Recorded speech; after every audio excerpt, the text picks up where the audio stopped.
Pigskin Frenzy on this wonderful Tuesday afternoon. Thank you for joining us. I'm Joel Norris, and whether you're watching on YouTube, listening on Spotify, or listening on Podbean, a big thank you for taking some time out of your Tuesday to just sit back, watch, and listen to some college football coverage presented by me. Now, if you're watching on YouTube, please subscribe to the channel, leave a like on the episode, and leave a comment down below. Spotify, if you're listening on there, share around with others and follow on there as well. Podbean, same thing. If you're listening on there, share around with others and follow on there as well. We have Twitter and we have Facebook. Twitter, it's at pigskin_frenzy, all lowercase. All you got to do is type that in the search engine. You'll find it. Follow and like the page there. You'll get episode updates as well as news, highlights, notifications from across college and NFL football. Facebook, same thing. All you got to do is type in Pigskin Frenzy, follow and like the page there. You'll get episode updates as well as news and highlights from across college and NFL football. Okay, college football day today. I'm hungry, by the way, guys. I'm not going to lie. I haven't eaten much today. So after this, I'm probably just going to, chill out, eat some lunch and have a late lunch and then just relax and just look into some more college football and keep working and keep grinding for Pigskin Frenzy. Unfortunately, we had a scheduled interview today with Out of Bounds host from ESPN Radio's 105.9 The Zone right here in the state of Mississippi, Bo Bounds. He was unable to participate in the interview today. Stuff came up. However, no sweat. We still have a great show for you today. We're going to be talking about SEC football and the schedule reveal. We're going to be talking about, what happened last Wednesday. The reveal happened on SEC Network. We're going to be talking about a lot that went into the schedule. I found out that the reveal and the show reveal was going to happen last week, after I concluded last week's episode of Pigskin Frenzy on Tuesday. I was like sitting there going, whoa, I didn't know this was going to happen. I would have talked about it on the show. So we're going to dive deep into that, and we're going to dive deep into a lot of the scheduling and, a lot of the model. They did reiterate that this was going to be just for 1 year, a test run. So, again, don't leave yet. Subscribe to the channel, follow and share around on Spotify and Podbean. Twitter, Facebook, following like the pages on there, and keep plugging into Pigskin Frenzy. So let's just kick it right off, and we're going to talk about the SEC football schedule reveal for 2024. So let's talk about it, shall we? I have the notes here on my cellular device. So when I was looking at this, I watched the reveal. I was like, whoa, that's interesting. A lot of big time games happening, including Alabama and Georgia. Everyone's looking forward to that one. I mean, listen, when you think of Alabama and Georgia, you think of not only the top two teams in the SEC, you think of the two top teams in college football. Guys, let me tell you something. Everyone, and I mean everyone, is looking forward to this Alabama-Georgia matchup. My dad's an Alabama fan, so I was texting him and saying, that this is happening, right? Georgia, Alabama. He said, yeah, it's all gonna turn out the same, roll tide, right? That's what he usually says. So he's a huge Alabama fan. So, and what I was thinking about, this matchup, I was thinking this is, what better matchup to kick off the new era of the SEC than Alabama, Georgia, right? Another highlight from this was Texas and Texas A&M. The schedule before I get into that matchup, the schedule got leaked, right? A few games got leaked, rather, before the actual full schedule came out for teams. It was interesting, it was interesting. I saw some of these matchups and I was like, whoa, Texas and Texas A&M are going to renew their rivalry. Georgia and Alabama are going to face off. I saw this and I was like, this is great, right? This is great. Now, during the model reveal, the model was, traditional opponents.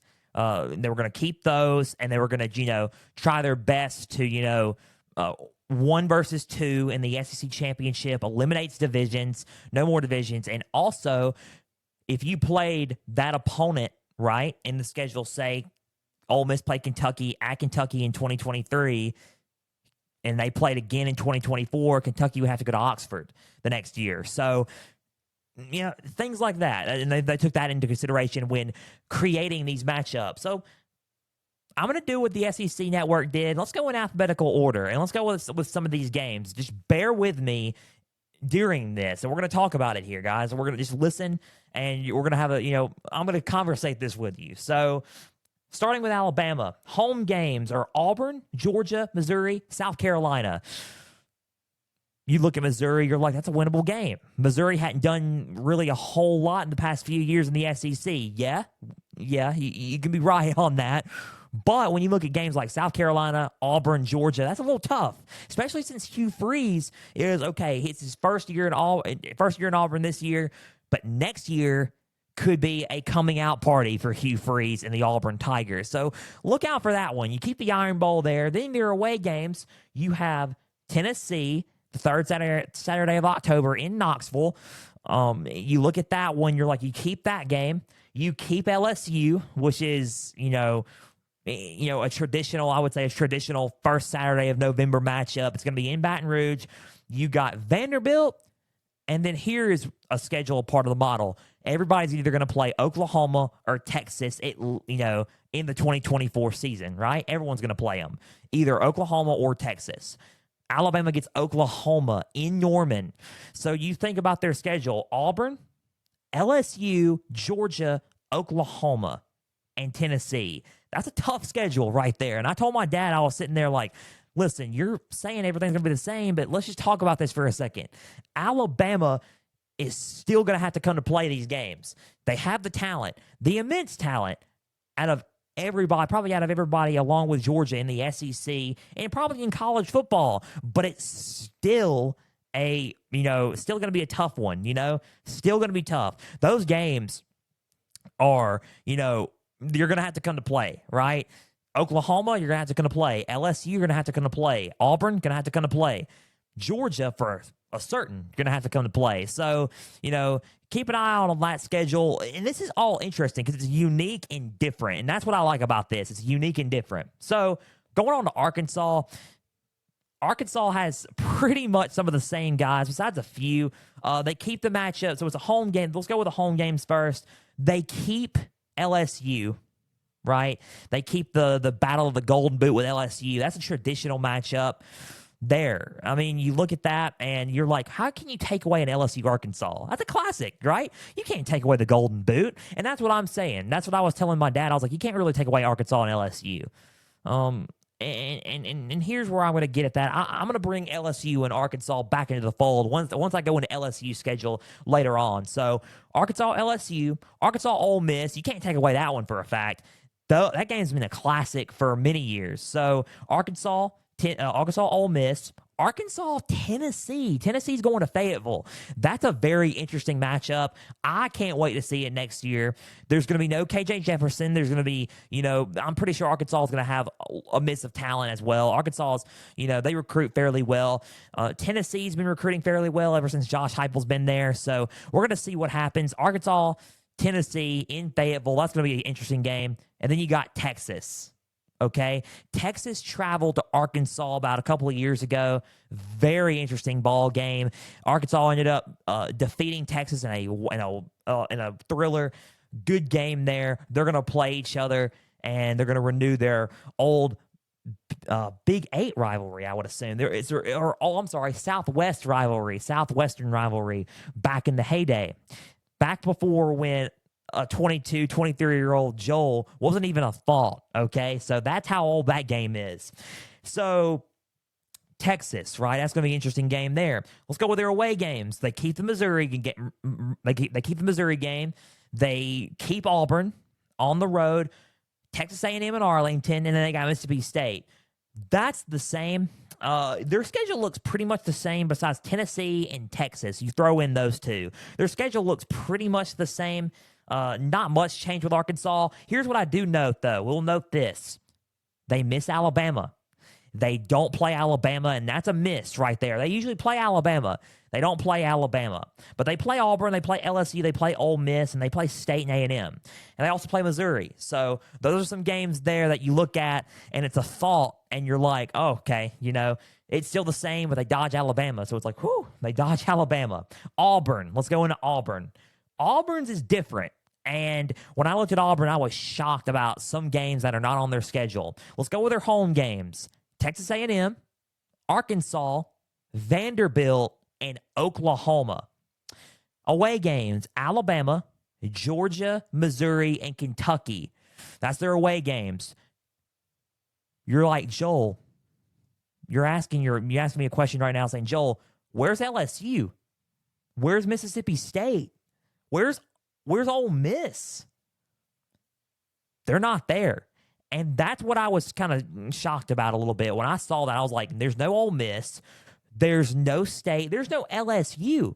LSU and Auburn's been playing each other consistently for almost a decade. There's no Tiger Bowl. That's what was interesting. They keep A&M.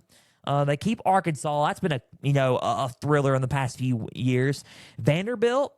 They add Vanderbilt. They play Vanderbilt in Nashville this year. So then they go to back to Auburn, and Vanderbilt has to come to them next year. They play Oklahoma at home. So that's a good replacement for LSU. Kentucky replaces Ole Miss or Mississippi State. I'm sorry, Missouri replaces Mississippi State. Kentucky replaces Ole Miss. They keep Georgia and they keep Alabama. You got to keep those games. Those games are rivalries, classics. You have to keep those. So interesting dynamic there for Auburn. Let's go with Florida. Florida home games: LSU, Texas A&M, Ole Miss, and Kentucky. Those are some interesting games. They keep LSU. They add A&M. They add Ole Miss. They add Kentucky. They miss South Carolina, which is interesting, and they miss Missouri, which is interesting. So I thought that was kind of interesting there. Looking on the phone there, away games. Counted as an away game at neutral site. Georgia. You're going to keep Georgia, right? They add on the road, go to Starkville against Mississippi State. Tennessee, they keep Tennessee on the road, then they got to play Texas in Austin. Interesting dynamic there. Do they keep LSU? Sure, but they add, it's an interesting one. They keep Kentucky because that's a class, that's been a barn burner for the past few years. You got to keep Kentucky. You don't play Missouri. You don't play South Carolina. You don't play Vanderbilt either. So you got some games in the East that you don't play, which is in the old East now that you don't play, which is interesting. But you still have LSU, you still have Georgia, you still have Tennessee and Kentucky. Some games that you add in there: Ole Miss, Texas, Mississippi State, and A&M. So you add some games in there, and including a trip to Austin, right? Let's not forget about that one. That's just an interesting dynamic there. Florida is one of those cases where now is the time you got to come in and you got to compete, because now this doesn't have anything to do with the scheduling. This is a whole other conversation. I could talk about all day why Florida has one of the toughest conference schedules in there. Not just with games. You got to come in and you got to recruit. You got to go to Austin. You got to go to Norman. You got to go into those states, those Texas and Oklahoma, and you got to compete for players. You got to recruit hard, and it's going to be tough. It's going to be for sure tough. Texas and Oklahoma, they are recruiting juggernauts, and they're just coming into one of the toughest conference, who recruit like juggernauts, right? SEC's a recruiting juggernaut by himself. You add two other recruiting juggernauts in the Big 12 coming to the SEC, it's going to be tough. So Florida, you got to add, Florida's got something to consider there. So Florida's got something to look into their schedule, not just that, but recruiting and off-field stuff as well. So let's go to Georgia. Home games: Florida and Jacksonville. That's neutral site. They got Auburn. They keep they keep Tennessee. They play Mississippi State at home, so that's an interesting dynamic there. Let's go with their away games: at Alabama, at Ole Miss, at Kentucky, at Texas. So they got to play on the road at Alabama, at Ole Miss, at Texas. Those are some tough road games, man. Some tough road games. Their schedule this year is fairly easy, so going from this year to next year, kind of hard. You're probably thinking, dude, why are you saying it's easy? Oh, look who they're playing. And look who they're playing. Honestly, they only got a few games that are tough. Georgia has one of the easiest paths to the college football playoff and to the SEC championship. So look into Georgia's schedule and look into their schedule next year, and it's a huge difference. So they got Bama on the road. They got Ole Miss on the road. They got Texas on the road, and they got Kentucky on the road. Those are some tough key road games in the conference. They don't play South Carolina. That's interesting. They don't play Missouri or Vanderbilt. That's also interesting. But they keep Florida and Tennessee and Kentucky. Those are some games that they do keep. They add Alabama, they add Ole Miss, and they add State as well as Texas. So those are some games there. Let's go on to Kentucky. See, I'm getting there. Let's go on to Kentucky. Let's go through this a little bit quick. So South Carolina, Auburn, Georgia, Vanderbilt. They missed a couple of games. On the road, they got Ole Miss, Florida, Tennessee, and Texas. Those are some interesting games. Texas and Kentucky in Austin. Keep an eye on that one. That should be interesting there. Here's what they don't play. Key game they don't play, and that's Mississippi State. A rivalry that's been kind of brewing for the past 10 plus years almost. So that's an interesting game there. LSU, they play Alabama, Ole Miss, Vanderbilt, Oklahoma. On the road, they play A&M, Arkansas, Florida, and South Carolina. They don't play Auburn. They don't play Mississippi State, but they replace it with Oklahoma and South Carolina and Vanderbilt. There's also Vanderbilt. Here's my deal in this. They have the same schedule besides Vanderbilt, besides Oklahoma, and besides South Carolina. They have pretty much the same schedule. LSU, there's no change besides losing Auburn and Mississippi State, which is kind of unique. So moving on to Ole Miss, Mississippi State, Georgia, Kentucky, and Oklahoma are their home games. LSU, Arkansas, Florida, and South Carolina are their away games. Mississippi State, Texas A&M, Arkansas, Florida, Missouri are their home games. Away, Ole Miss, Georgia, Tennessee, and Texas are their away games. Missouri, home games, Arkansas, Auburn, Vanderbilt, Oklahoma. Away games, Alabama, A&M, Mississippi State, South Carolina. Oh, that's brutal. When I look at that, I'm like, oh, that's a little brutal. But Oklahoma, Texas, these are their home games. Texas in Dallas, Alabama, Tennessee, South Carolina. You got South Carolina and Alabama and Tennessee coming in Norman. On the road, Oklahoma, their away games, LSU, Auburn, Ole Miss, Missouri. Oklahoma's scratching their heads like, look at Texas's schedule and look at our schedule. I want to tell you why they're scratching their heads in a minute. South Carolina's schedule, home games, LSU, Texas A&M, Ole Miss, Missouri. Their away games, Kentucky, Alabama, Vanderbilt, and Oklahoma. Away games look a little difficult for South Carolina. Let's go to Tennessee now. Tennessee, Alabama, Mississippi State, Florida, Kentucky round out their home games. What rounds out their away games are Vanderbilt, Arkansas, Georgia, and Oklahoma. Texas, Mississippi State, Florida, Georgia, and Kentucky round out their home games. And away games, Oklahoma and Dallas, Texas A&M, Arkansas, Vanderbilt. You're scratching your heads and they're wondering, why do they have that schedule? Why does in Oklahoma, why do we at Norman have this schedule? Here's the thing, and I will say this. If you compare the two schedules, it's slightly easier. That's just my honest thoughts. It's slightly easier than Oklahoma's. Because when you look at it, look at their road games. Oklahoma has played LSU, Auburn, Ole Miss on the road. They have, Vanderbilt, Arkansas, Oklahoma, and A&M. They have A&M. A&M's going to be tough. Arkansas is going to give them a good game, but they have Vanderbilt. Some of their home games are tough. Look at their home game stretch. Oklahoma has Alabama. Meanwhile, Texas has Mississippi State. Mississippi State is last in the SEC odds this season for the West. They are one of the lower teams in the SEC odds overall and the last team on the SEC West odds to win the West. So, yeah, I can see why Oklahoma's scratching their heads. Texas is loving it. Oklahoma's like, it's a little tough schedule. Why don't they have as much of a tough schedule as we do? I guess it's just how the scheduling played out. A&M, two more. A&M. Let's go with A&M. Home games. LSU, Arkansas, and Arlington. Neutral site, Missouri. And then Texas. Away games, Auburn, Mississippi State, Florida, and South Carolina.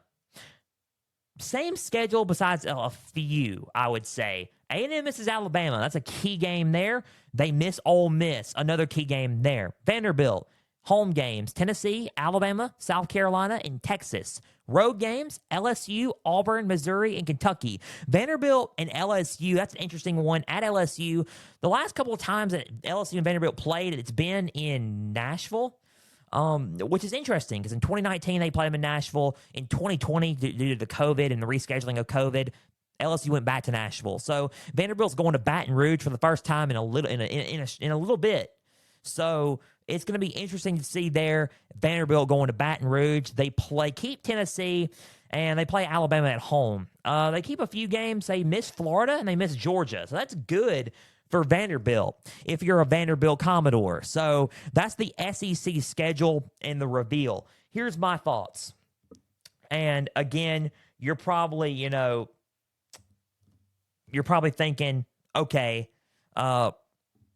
you're just reading off a bunch of teams that are playing each other. Here's the emphasis on this. There's no divisions. So when you think of traditional opponents, yes, you do think of Texas, Oklahoma, LSU, Alabama, Tennessee, Alabama, Georgia, Auburn, Florida, LSU, Ole Miss, Mississippi State. You're keeping those games good. Great. But you're adding some games from the past in this, like Texas and Arkansas, Texas and Texas A&M. You're adding some games like in the future, Oklahoma and Arkansas, right? Oklahoma and Texas A&M. You're adding some unique matchups. You're adding some games that are not usually played. Kentucky, Auburn, Vanderbilt at LSU, Oklahoma and LSU, Mississippi State and Texas, Kentucky and Texas, Alabama and South Carolina are playing each other again in Tuscaloosa. So it's interesting. You got some games that are, not necessarily what you would expect, which is good. It's a good thing about college football. Here's the thing about this. It brings up the level of competition in this. Now, here's the con. Is Oklahoma and Texas it? Because when you look at the con on this, you're thinking to yourself, is that it? Is that what this is going to be?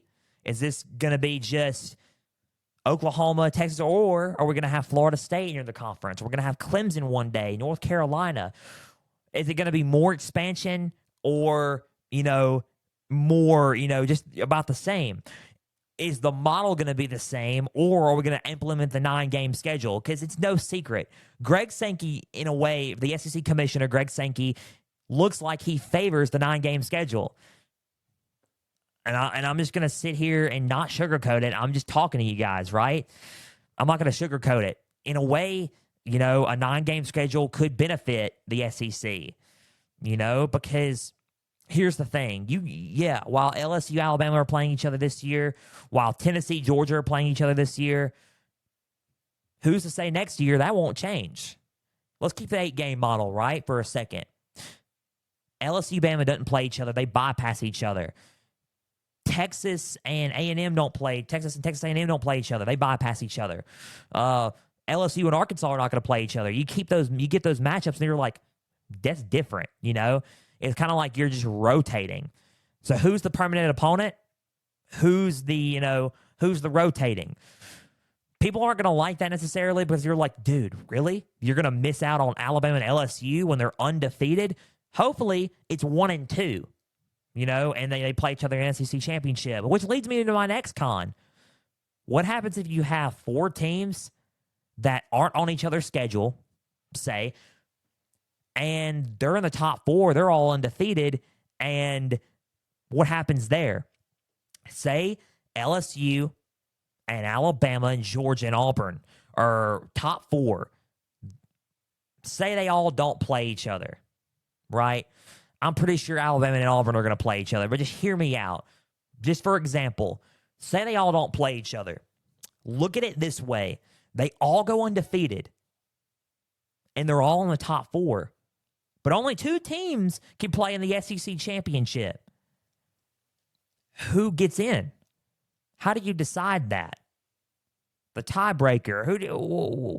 Okay, I guess LSU and Alabama because they scored more points and they passed the eye test. You're treating it like the 4-man playoff at that point. So even with 3 teams, right? Here's my thing. Do I think that's going to happen? Could it eventually happen? Yes. How about that? That's a better way to ask that. Could it eventually happen? Yes. You're thinking right now, you're telling me, dude, you don't know what you're talking about on this. I probably don't, but I think I know well enough that stuff like this has happened before. You're reverting back to something that we like to call the BCS model, computerized model.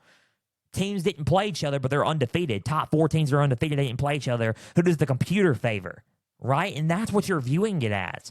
Who do you vote for? Who do you vote in?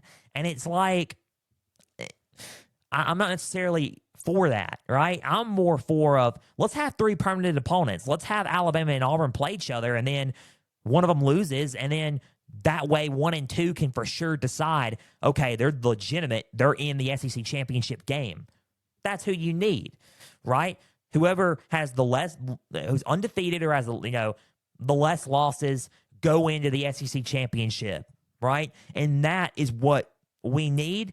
I think we need the 3-man model, the 3-team model for permanent opponents with 6 others rotating. Yes, that's a 9-game model. I think in the future, we would need that. Starting out, a test run at the 8-game model isn't necessarily bad, because I like the schedule for next season. I do. But if you look at it in the long run, think of long-term and bigger picture. What could happen? And you could have risk like that where 4 teams are all undefeated, or 4 teams that didn't lose to one another, have equal deserving to be in one of those 2 spots in Atlanta. So you got to look at it like that. Like, okay, you may need to implement a 9-game model in the future. Right now, it's fine. But you got to look at the cons about it and look into the future. Like, okay, what's going to happen? So those are my cons about it. I have more pros than cons about it, but those are my concerns, if you will, about an 8-game model for the SEC. So that's pretty much it. I mean, that was the SEC football schedule reveal, and we're pretty much out of time. Again, a big thank you for taking some time out of your Tuesday to just sit back, watch, and listen to some college football coverage presented by me. If you're watching on YouTube, subscribe to the channel, leave a like on the episode, and leave a comment down below. And if you have any thoughts on the SEC schedule and reveal, I have Twitter, I have Facebook, I have YouTube, I have everything. So just, contact me or leave comments down below and talk to me about it. So subscribe on YouTube, follow and listen and share around on Podbean and Spotify. We have Facebook and we have Twitter. Twitter, it's at Pigskin_Frenzy, all lowercase. All you gotta do is type that in, search engine. Follow on the page there. You'll get episode updates as well as news and highlights from across college and NFL football. Facebook, same thing. Pigskin Frenzy, search engine. Follow on the page there. You'll get episode updates as well as news and highlights from across college and NFL football. Again, big thank you for taking some time out of your Tuesday. Again, NFL edition Thursday of Pigskin Frenzy. We're going to go across, what's been going on across the league. I may have an update with you on Dalvin Cook and what he's been saying across, radio shows and platforms and podcasts in general. So you're not going to want to miss it. NFL edition of Pigskin Frenzy on Thursday. I'm Joel Norris signing off, and we will see you again for another edition of Pigskin Frenzy Thursday. And for everybody out there, stay the course.